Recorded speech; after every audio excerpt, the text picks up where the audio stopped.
बनाएंगे थोड़े थोड़े। अब इससे क्या है, अपन थोड़े थोड़े वाक्य बनाएंगे तो अपने को आइडिया लगने लग जाएगा ये क्या चल रहा है। अब अपन आगे चलते हैं कर्तवाच्य के बाद में कर्मवाच्य में। अब कर्मवाच्य में क्या होता है, जब वाक्य में कर्म की प्रधानता होती है तो उसे कर्मवाच्य कहते हैं। इसमें कर्ता में तृतीय विभक्ति का प्रयोग किया जाता है।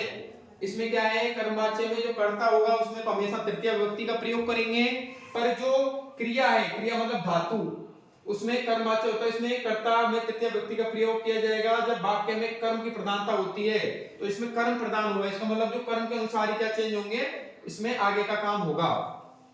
जैसे इसमें आ जाता है तेन पुस्तकम पठ्यते, तो तेन का से तो ते तम तो तान तेन ताभ्याम तई, मतलब से मतलब वह होता है, वो कर्ता बोला जाता है, तो उसके रूप कैसे चलते हैं, ऐसे चलते हैं से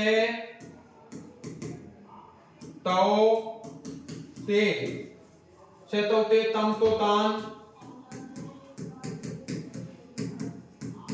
तेन ताभ्याम तई। ये देखो सेम जैसे राम के रूप चल रहे हैं, लगभग ऐसे चल रहे हैं, ठीक है। तो उसके द्वारा पुस्तक पढ़ी जाती है, तो उसके मतलब वह वे दोनों वे सब, तुम दोनों तुम सब, और वह मतलब उसके द्वारा, तो इसमें क्या आ जाएगा तेन पुस्तकम, तेन उसके द्वारा पुस्तक पढ़ी जाती है, तो पुस्तकम पठ्यते। तो जो ये पठ्यते चेंज हो रहा है, ये तेन के अनुसार चेंज हो रहा है। तो तेन क्या है, सॉरी इसके पुस्तकम के द्वारा चेंज हो रहा है ये, तो इसका मतलब जो कर्म है इसका पढ़ना, वो इसमें क्या है, इसे प्रकार से ऐसे बोल सकते हैं कि कर्म इसमें प्रधान है, इसमें कर्म की प्रधानता है। ये थोड़ा सा डिफरेंट है। इसके लिए अपन जैसे वहां पे अति अते अंति असि अथे अत आमी आवे आम पढ़ी थी, यहाँ एते एते अंते ऐसे एथे एत एम एम एम ऐसा पढ़ना पड़ेगा, ठीक है। तो इसमें थोड़ा कंफ्यूजन होगी कर्मवाच्य को, तो कर्मवाच्य को अपन थोड़ा सा बाद में देखते हैं। कर्तवाच्य समझ में आ गया, अपन जो चेंजेस करेंगे वहां पे ये चेंज करेंगे, ठीक है। अब जैसे बालिकेन, इसमें तृतीय विभक्ति आ रही है, तो इसमें जो कर्ता होगा वहां तो हमेशा तृतीय ही रहेगी, इसमें भी तृतीय विभक्ति आ रही है। अब पुस्तकम पठ्यते और ग्रंथम दृश्यते, तो जैसे ये होता है कर्म होता है, जैसे पुस्तक पढ़ना ग्रंथ पढ़ना, इसके अनुसार ही क्या चल रहा है यहाँ पे, ये धातु रूप चेंज हो रहे हैं, पठ्यते येते येते येसे येते येते आम ऐसे। अब इसमें जैसे त्वया, तो त्वयम, जैसे वहां उसके रूप चलते हैं, ऐसे तुमन के रूप भी, तुम के रूप भी चलते हैं त्वयम के। तो त्वयं का अगला तृतीय विभक्ति त्वया होगी, त्वया अहम दृश्यते, अहम के अनुसार दृश्य चेंज हो रहा है, इसलिए इसमें क्या है, अपन इसको भाववाच्य सॉरी कर्मवाच्य बोलेंगे। तो जिसमें कर्ता प्रधान होगा वो कर्तवाच्य है, जिसमें कर्म प्रधान होगा वो कर्मवाच्य है।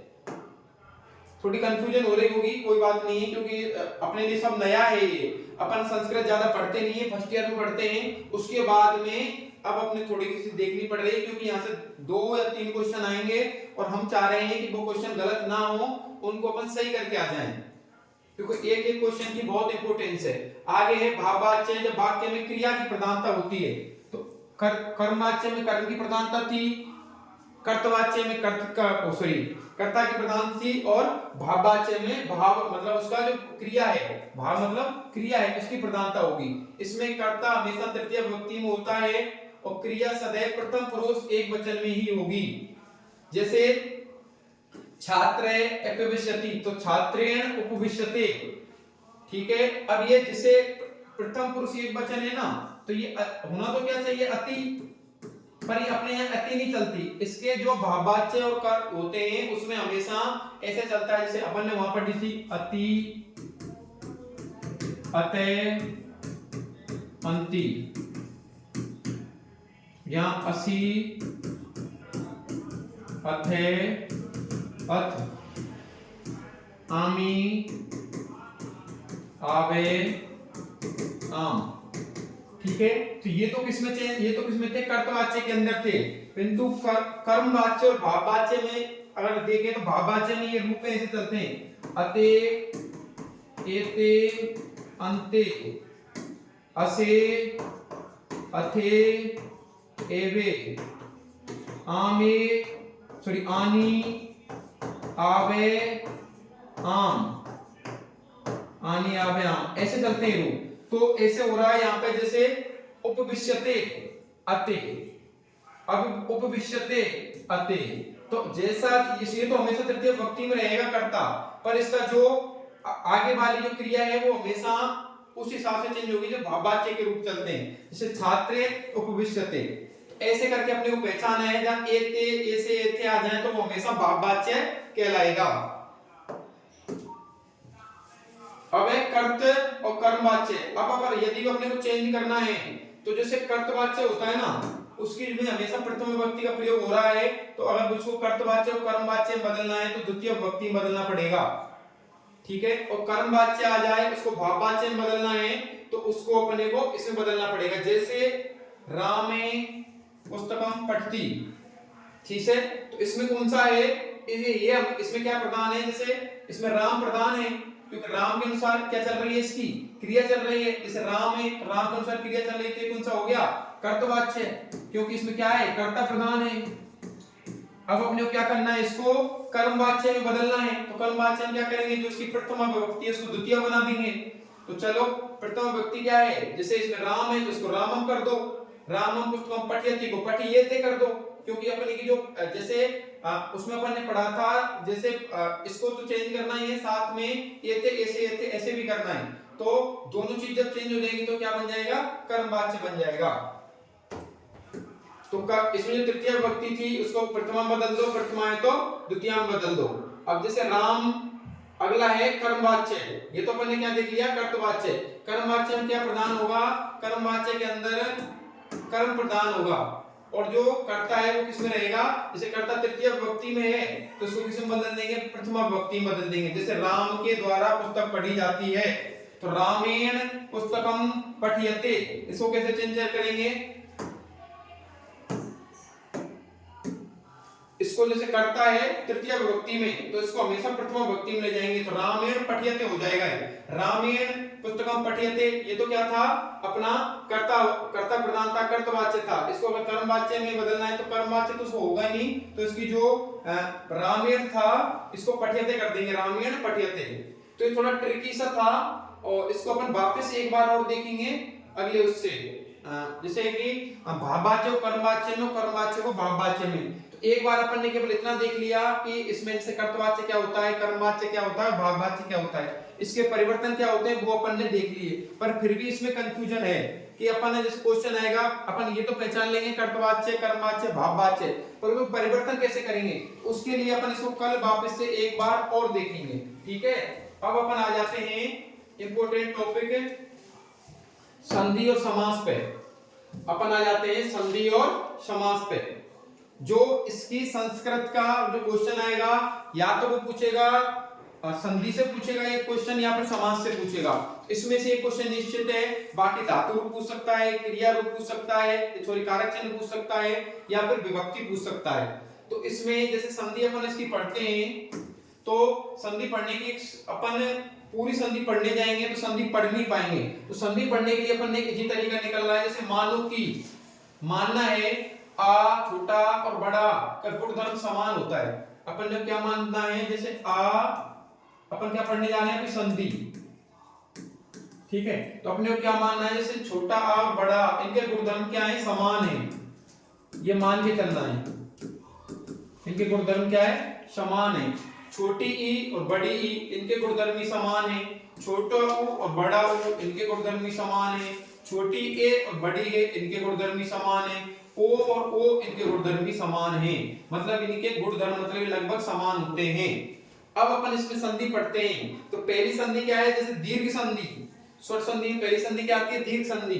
तो ऐसे क्या करना है, अब याद करने के लिए दीर्घ संधि में प्रथम स्वर और दूसरा स्वर और उसके मिलने वाला तीसरा भी स्वर हो जाता है, क्योंकि इनके गुणधर्म समान वाले होते हैं, लेकिन मिलने वाला तीसरा स्वर निश्चित ही दीर्घ होगा।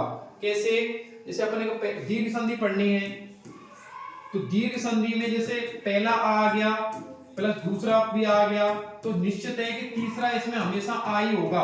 यहाँ पर जैसे छोटा आ प्लस छोटा आ, तो होने वाला वर्ण भी क्या होगा, बड़ा होगा, या फिर बड़ा आ प्लस बड़ा आ, तो भी होने वाला आ ही होगा, क्योंकि इनके तीनों के गुणधर्म समान होते हैं, ठीक है।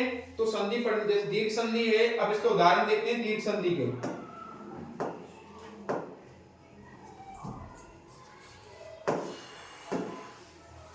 जैसे जैसे छोटा प्लस छोटा तो ये भी आ हो रहा है, जैसे धर्म प्लस अर्थ तो धर्मार्थ, तो आ मिलके क्या बन रहा है, बड़ा आ बन रहा है। जैसे बड़ा आ प्लस छोटा आ तो ये भी बड़ा आ बन रहा है। जैसे तथा तो प्लस आ अपि तो तथा अपि, तो इसमें क्या है, जैसे बड़ा आ रहा है इसमें छोटा आ रहा है, ये भी क्या हो रहा है, बड़ा ही हो रहा है। मतलब छोटा या फिर बड़ा शब्द बनेगा हमेशा दीर्घ संधि के अंदर बड़ा ही। जैसे कपि ई आ रही है, इसमें छोटी ई आ रही है, इसमें भी छोटी ई आ रही है। कपींद्र इसमें हमेशा बड़ी ई बनेगी। जैसे इसमें बधु छोटा बड़ा हुआ आ रहा है, इसमें छोटा हुआ आ रहा है, बधुसव इसमें बड़ी ऊ ही आएगा। आगे गुरु प्लस उपदेश गुरुपदेश, तो इसमें क्या आ रहा है, छोटा ऊ, गुरु में उपदेश में भी छोटा ऊ, आने वाला वर्ण क्या बनेगा, गुरुपदेश बनेगा। अब ऋषि तो री और छोटी री ये हमेशा बड़ी री बनेगी। जैसे पितृ इसमें क्या है, छोटी री, और ऋणम इसमें तो पितृणम इसमें थोड़ा सा बड़ा हो जाएगा यूं। ठीक है, ये अपन ने दीर्घ संधि ले ली। दीर्घ संधि क्या होता है, स्वर संधि का एक उदाहरण होता है। इसमें क्या होता है कि या तो छोटा वर्ण हो या बड़ा वर्ण हो, आने वाला वर्ण हमेशा बड़ा ही होगा। ये इसकी दीर्घ संधि की पहचान है। ठीक है, अब अपन आ जाते हैं दीर्घ के बाद में वृद्धि संधि। इसको याद करने के लिए तुम्हें एक चीज याद करनी है। जैसे वृद्धि संधि का एग्जाम्पल आ जाता है तो उसमें सदैव दो मात्रा होंगी। क्या होंगी, दो मात्रा होंगी। तो दीर्घ संधि में हमेशा दो मात्रा होंगी, इसकी पहचान है दो मात्रा। कैसे, जैसे अपन डायरेक्ट देखें, जैसे एक एक इसमें दो मात्रा लग रही है ऊपर, सदैव इसमें दो मात्रा लग रही है, जलोद इसमें दो मात्रा लग रही है, गंगोद इसमें दो मात्रा। तो ये तो एक दो उदाहरण आ जाते हैं। महाऔषध इसमें दो मात्रा। तो जिस भी उदाहरण के अंदर ऊपर दो मात्रा तुम्हें मिल जाए तो 99% उसका आंसर तुम्हें दीर्घ संधि करके आना है। सॉरी वृद्धि संधि करके आना, क्योंकि मार्क्स में बढ़ते हैं सब। अब इसको आओ वृद्धि संधि को अपन पढ़ते हैं। अब याद करने के लिए वृद्धि संधि में प्रथम स्वर व दूसरा स्वर अलग गुणधर्म वाले होते हैं। उसमें जो स्वर थे वो तो सेम गुणधर्म वाले थे, जैसे छोटा बड़ा, ई और ई, ऊ और ऊ ऐसे थे। इसमें जो थे उसमें दोनों स्वर ही थे, क्योंकि स्वर संधि पढ़ रहे थे। इसमें क्या होता है, दूसरा स्वर होगा वो अलग गुणधर्म वाला होगा, और मिलने वाला तीसरा स्वर दूसरे स्वर के समान गुणधर्म वाला होगा, लेकिन मिलने पर तीसरा स्वर निश्चित रूप से बड़ी मात्रा वाला ही होगा। जैसे अपन देखिए इसमें, जैसे वृद्धि संधि फाइनल शब्द जोड़ पर बड़ी मात्रा ही आएगी। जैसे एक एक इसमें दो मात्रा है, सदैव इसमें दो मात्रा है, जलो दो मात्रा, गंगो दो मात्रा। ठीक है, जैसे आ प्लस ए तो इसमें हमेशा क्या बन जाएगा, एक एक, ये और ये मिलकर क्या बन जाएगा, एक एक। आ प्लस आ इसमें सदैव सदैव, सदा प्लस एव, जल प्लस ओद जलोद। इसमें कि जैसे कि ओ तो है ही साथ में, आ प्लस ओ मिलके क्या बन रहा है, ये बन रहा है। तो ये अब इसमें जैसे आ और ओ मिलके क्या बन जाएगा, ओ बनेगा। आ प्लस री मिलके आर री मिलेगा, और आ प्लस ओ मिलके ओ बनेगा। ऐसे करके छोटा आ अगर जैसे ये वाला और इनके गुणधर्म अलग होंगे तो बनने वाला अलग ही बनेगा फाइनल। वृद्धि संधि पर फाइनल क्या बनेगा, इसमें ये बनेगा आ प्लस ए, ये बड़ी ए हो जाएगी। आ प्लस बड़ी ए छोटी ए, ये भी बड़ी ए होगी। आ प्लस ओ ये बड़ा ओ होगा, आ प्लस ओ ये बड़ा ओ होगा, आ प्लस ऋषि ये आर हो जाएगा, आ प्लस ओ ये ओ हो जाएगा। ऐसे करके एक प्लस एक एक, सदा प्लस एक सदैव, जल प्लस ओ जलोद, गंगा प्लस ओ गंगोद, दुख प्लस ऋति दुखार्थ, महा प्लस औषध महाऔषध। ऐसे करके अपन वृद्धि संधि को समझेंगे। अब अपन बात करते हैं कि अपना क्वेश्चन कैसे आएगा संधि से। तो संधि से अपने को क्वेश्चन पहचानने के लिए पूछेगा, जैसे एक एक शब्द में संधि बताइए, उदाहरण दे देगा स्वर संधि, व्यंजन संधि, वृद्धि संधि और दीर्घ संधि। उसमें अपने को आंसर करके आना है वृद्धि संधि। ठीक है, अब अपन आगे चलते हैं। इसकी पहचान क्या है, इसकी पहचान है कि याद करने के लिए वृद्धि संधि प्रथम स्वर होगा, दूसरा स्वर पहले वाले से अलग होगा। देखो इसमें दूसरा स्वर है वो पहले वाले से अलग है। ठीक है, अलग गुणधर्म वाले होंगे, उनके मिलने से बनने वाला तीसरा स्वर, इन दोनों के मिलने से बनने वाला जो तीसरा स्वर है वो दूसरे स्वर के तो समान गुणधर्म वाला होगा। मतलब इसके तो समान गुणधर्म है, क्योंकि भाई है तो ए ही, ये तो एक ही परिवार के लोग हैं, पर इन गुणधर्म वाले, लेकिन मिलने वाला तीसरा हमेशा बड़ा ही होगा, लेकिन मिलने वाला बड़ा ही होगा। ये तो अपन ने वृद्धि संधि देखी, इसमें क्या देखा, इसमें एक ही परिवार के होंगे तीनों।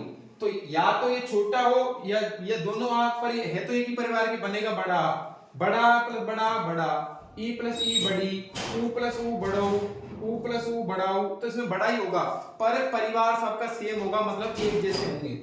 ये तो है दीर्घ संधि। वृद्धि संधि में तीनों अलग अलग होंगे, पर इसमें क्या है कि जो अगला वाला वर्ण बनेगा वो दूसरे के परिवार से बनेगा, मतलब जो पहले वाले शब्द से नहीं बनेगा, दूसरे शब्द का बड़ा हो जाएगा। देखो सब में ऐसा ही हो रहा है।